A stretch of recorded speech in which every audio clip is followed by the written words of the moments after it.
आज हम लोग पढ़ेंगे वायरिंग के पार्ट 3 में rules of line out external wiring, यानी कि विद्युत स्थापना के बाहरी वायरिंग के बारे में। ठीक है, तो इसके क्या क्या नियम होते हैं।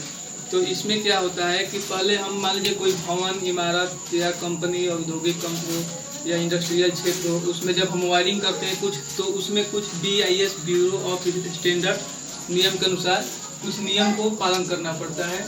तो उसमें हमारा पहला नियम क्या होता है, इकोनॉमिकल, यानी कि वायरिंग जो होना चाहिए किफ़ायती होना चाहिए। किफ़ायती के मतलब क्या होता है कि वैसे स्थान पर हम तार को फिक्स करें कि वहाँ से हमारा तार का वायर का खर्च जो हो कम आए। ठीक है।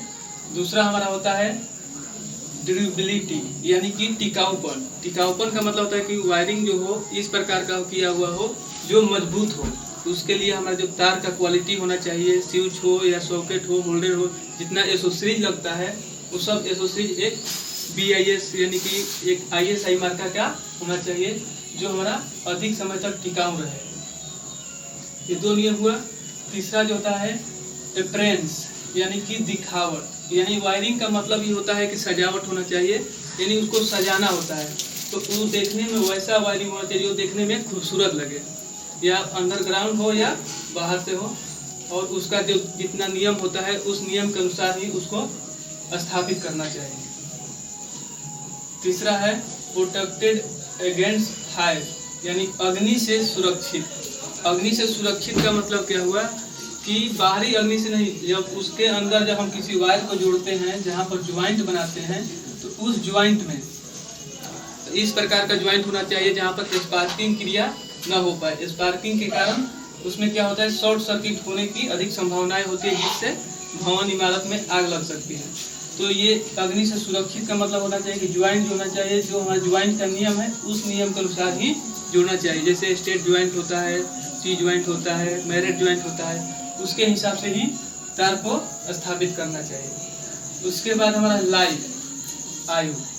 आयु का मतलब हुआ कि वैसा वायरिंग होना चाहिए जिसका अधिक से अधिक दिनों तक उसका लाइफ हो, अधिक दिनों तक टिके, उसके अंदर जो एसोसीरीज लगा हुआ हो अधिक दिनों तक वो खराब ना हो सके, उस प्रकार की वायरिंग होना चाहिए।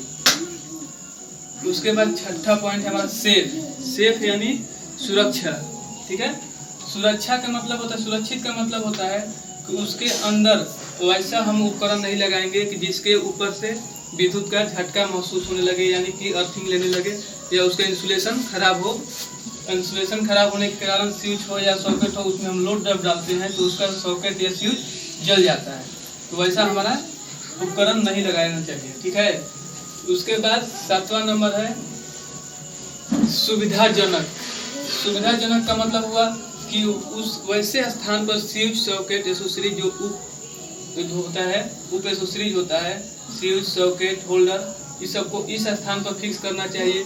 एक निश्चित प्रकाश मिल सके, या स्विच को, सॉकेट को उपयोग में लाना हो तो उसको आसानी से हम यूज में ला सकते हैं। और तीसरा लास्ट पॉइंट जो हमारा होता है इसका, यांत्रिक रूप से सुरक्षित, मैकेनिकली प्रोटेक्टेड, यानी यांत्रिक रूप से सुरक्षित का मतलब हुआ कि उस वैसे स्थानों पर वायरिंग को वैसे तार द्वारा स्थापित करना चाहिए जहां पर किसी भी वातावरण का प्रभाव न पड़ सके। ये हमारा 8 नियमों को पालन करते हुए किसी भी वायरिंग की स्थापना करनी चाहिए।